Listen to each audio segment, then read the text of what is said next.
Hey guys, it's Chris Pohl again with another Wildwood memory for you. This is the Grassy Sound Drawbridge, Grassy Sound Bridge. This bridge would go up every day, all the time, probably 10, 20 times a day when big boats were coming through in the summer. My parents had a house in Grassy Sounds. That's when I first started to experience the Wildwoods, right next to this bridge. And let me tell you, what a great place to grow up. Some of my fondest memories are fishing, crabbing, swimming. Every day we had an adventure in Grassy Sounds, and then we'd ride that bridge, ride over this bridge and that old rickety bridge to Wildwood and get some pizza, get some subs, get some curly fries. Yes, my name is Larry Lillo. I'm talking about the Captain's Table Restaurant in Wildwood Crest.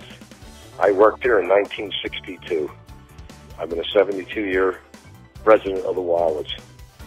The owner of that back then was John D. Francisco. The place was built with 3 levels, some sort of like a ship. And the bottom level was the breakfast area. That's where I worked in the summer of '62. Myself and my sister and some friends of ours. And we worked there for the summer. And sometimes at night, when they were short of help, we would stay and work the night shift. At 3:30, everybody went up and had dinner that worked there. I could tell many stories about this place. Unfortunately, I'm not allowed to do that. We did have our class graduation party there, 1966. A lot of memories of the Captain's Table. Enjoy. Thank you.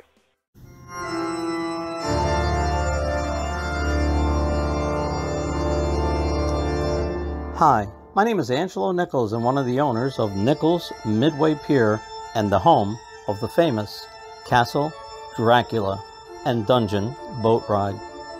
The castle was built in 1976. We used a lot of different people, including some who had worked for Disney, painters and sculptors, and people who can create different artifacts. Also, the outside was constructed by a company called Garden State Brickface, who actually made it look like real stone. A lot of people used to tap their hand on the castle to see, was it real? Matter of fact, one of our commercials used to say that the castle was brought to Wildwood from the Carpathian Mountains, stone by stone, and re-erected in Wildwood. The castle and dungeon had over 25 different live actors, and their purpose was to scare you. And let me tell you, I believe they did a fantastic job. Over 1 million people visit the castle and dungeon, and there will never be another ride like it anywhere in the world. And we used to say that too. Never anything like it before, and never anything like it again. Castle Dracula was an icon on the Wildwood Boardwalk, standing 10 stories high, the Big Gray Castle. And if you'd like to see more about Castle Dracula, go on YouTube, and you'll find some different videos about the castle. We hope you were one of the people who had a chance to visit this unique ride. Thank you very much. Have a great day. This is Dorothy Kalisic reading you my personal story of Hereford Lighthouse, published in my paper, The Sun. My family's summer home sits on 7th Street within the direct path of the lighthouse beam. One recollection I have is falling asleep at night to the steady 9-second blink.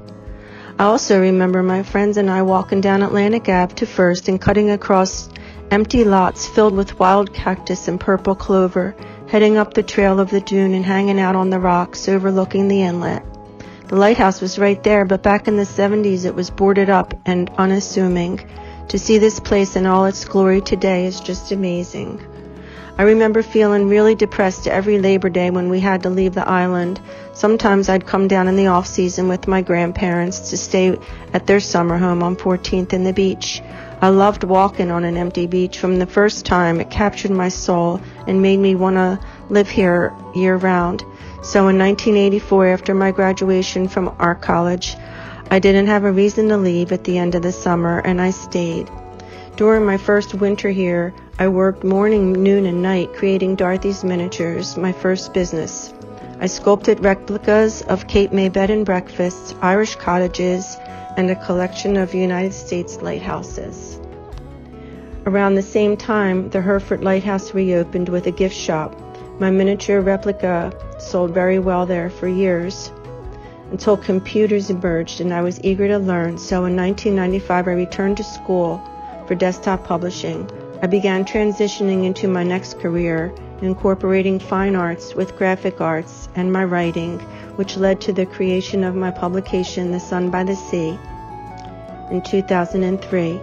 My love for the island and its history was what has made the heart and soul of the Wildwoods become the heartbeat of my paper. I've enjoyed publishing stories about the island's very first building, which has faithfully kept watch over us day and night since 1874. Since the seawall was capped in 2006 and made into a heavenly trail along Hereford Inlet, I've walked it just about every morning to watch the sunrise. I even published a book of some of my very favorite photos and quotes called Hello Sun. When I reach the lighthouse, I pause to remember another special memory there. I hold close in my heart. I hear the echoes of I do as I pass by the spot where I married my late husband, Bobby Kalisic. On that glorious autumn day, Montauk daisies were in full bloom, and bushes of them lined my wedding aisle, leading up to the seawall. With its bright light lovingly shining and winking at me every morning, Hereford Lighthouse continues to be a beacon of hope and a symbol of home for me, a place where our love abides. I know that everyone has their own personal feelings of this historic place. I hope you enjoyed hearing mine. Thank you. Hi, this is Mike Crater from Mike's Brick Oven Pizza in sunny Pottstown, Pennsylvania. One of my favorite memories of Mac's Pizza goes all the way back to probably the early 70s. But one memory that sticks out the most is my family was at Mac's in the summer of 1984. We were on the second floor looking out the window as we were eating our incredible pizza. Mac's always had the best pizza. And we were at the Wildwood Avenue location, of course, because of the second floor. And we were equally excited about the new attraction that was on Mariner's Landing at the time. It was never seen before at that time. There was probably only one or two made in the world at that point. And that attraction was called the Sea Serpent. So that was a real exciting summer and time. And of course, the pizza was always good and still is the best on the boardwalk.